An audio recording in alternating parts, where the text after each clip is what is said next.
स्वागत है इस डीप डाइव में।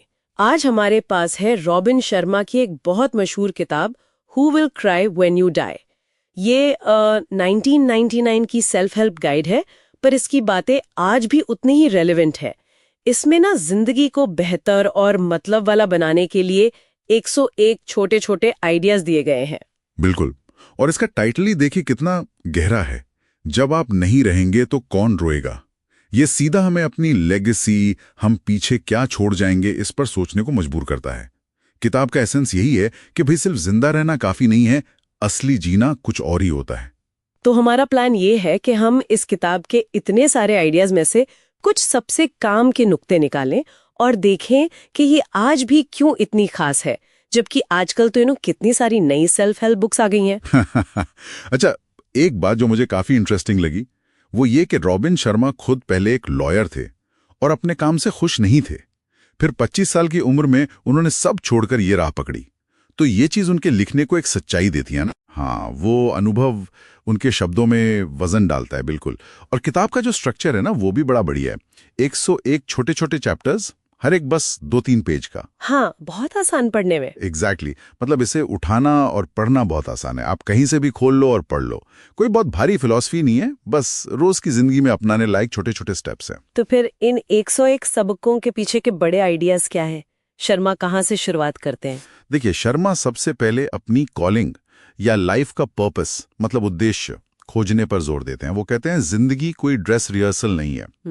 उनका पॉइंट ये है कि हमें वो काम ढूंढना चाहिए जो सिर्फ पेट ना भरे, बल्कि जिससे हमें लगे कि हाँ, हम दुनिया में कुछ अच्छा कर रहे हैं, कुछ मीनिंगफुल। इसके लिए वो कहते हैं कि अपना एक पर्सनल मंत्रा बनाओ और रोज खुद से पूछो, मैं इस काम को अपने लिए और ज्यादा मायनेखेज कैसे बना सकता हूं, ताकि दिन बस यूं ही ना निकल जाएं। ये तो ठीक है, पर आजकल की भागदौड़ में वो अंदर की शांति, वो सुकून कहाँ मिलता है? इसके बारे में शर्मा क्या कहते हैं? बिल्कुल सही सवाल। दूसरा बड़ा टॉपिक है इनर हार्मनी, मतलब मन की शांति। इसमें पॉजिटिव सोचना, पुरानी गलतियों को पकड़कर न बैठना, ये सब शामिल है। और एक बड़ी अनोखी सलाह है उनकी, चिंता के लिए वक्त तय करें। क्या? चिंता के लिए टाइम टेबल? ये सुनने में थोड़ा अजीब नहीं? कहीं ये टालने का तरीका तो नहीं? नहीं, सुनने में अजीब है, पर है बड़ा प्रैक्टिकल। ये एक तरह से चिंता को मैनेज करने का तरीका है। आइडिया यह है कि चिंता को पूरे दिन अपने ऊपर हावी होने देने के बजाय उसे एक फिक्स्ड टाइम दो। मान लीजिए शाम को आधा घंटा। अच्छा। ताकि बाकी का दिन आप फ्री होकर काम कर सकें। ये इमोशंस को दबाना नहीं, उन्हें कंट्रोल करना है। और हाँ, वो रोज जर्नल लिखने को भी कहते हैं, खुद को समझने के लिए। अच्छा, तो मन शांत हो गया, पर्पस भी मिल गया।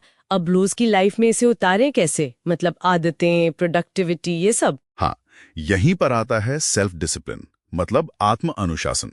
शर्मा कहते हैं डिसिप्लिन कोई सजा नहीं है, बल्कि अच्छी आदतें बनाने का टूल है। जैसे सुबह जल्दी उठना, मेडिटेशन करना, थोड़ी कसरत। उनका एक फेमस कोट है, बिना एक्शन के शब्द बेकार हैं।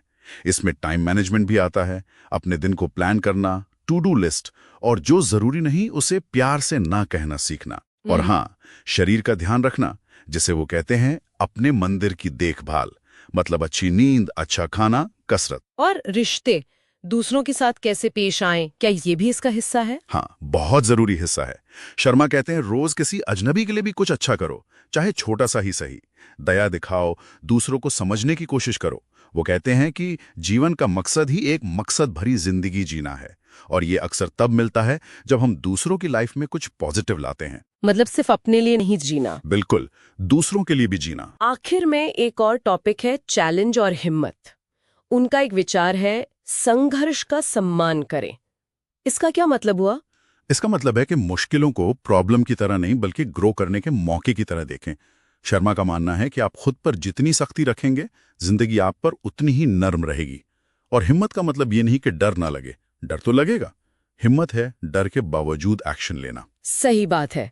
अब अगर इसकी तुलना करें दूसरी फेमस बुक से, जैसे स्टीफन कोवी की 7 हैबिट्स या फिर जेम्स क्लियर की एटॉमिक हैबिट्स, तो ये किताब उनसे कैसे अलग है?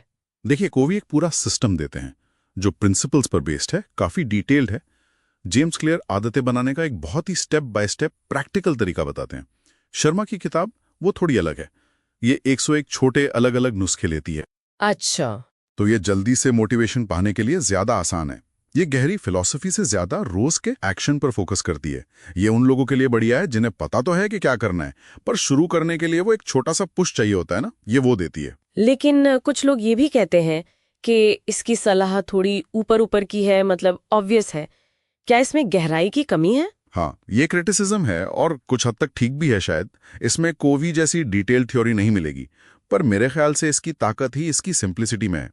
ये जानने और करने के बीच का जो गैप है ना, उसे भरती है। ये बात तो है। हमें अक्सर पता होता है कि सुबह उठना अच्छा है या लोगों से अच्छा बर्ताव करना चाहिए, पर हम करते नहीं। ये किताब उसी करने के लिए इंस्पायर करती है। इसका मकसद कोई फिलोसोफर बनाना नहीं, बल्कि रोज की जिंदगी में छोटे पॉजिटिव बदलाव लाना है। तो इस पूरे बातचीत का, इस डीप डाइव का निचोड़ क्या है? क्या खास बात लेकर जाए हम? Who will cry when you die? एक सीधी साधी आसान सी गाइड है। ये याद दिलाती है कि एक अच्छी भरपूर जिंदगी जो है वो छोटी छोटी लगातार की गई कोशिशों से बनती है। ये पर्पस, खुशी और दूसरों पर अच्छा असर डालने की बात करती है। इसके असली वैल्यू उन बेसिक बातों को याद दिलाने में है जिन्हें हम अक्सर जानते हुए भी अनदेखा कर देते हैं, और फिर उन पर अमल करने के लिए मोटिवेट करने में है। और जाते जाते हमारे सुनने वालों के लिए एक सवाल छोड़ जाते हैं सोचने को। क्या एक अच्छी तरह से जी गई जिंदगी का मतलब सिर्फ अपने पर्सनल गोल्स पूरे करना है, या फिर इसका असली पैमाना वो गहरे रिश्ते और वो पॉजिटिव असर है जो हम इस दुनिया पर, लोगों पर छोड़ कर जाते हैं?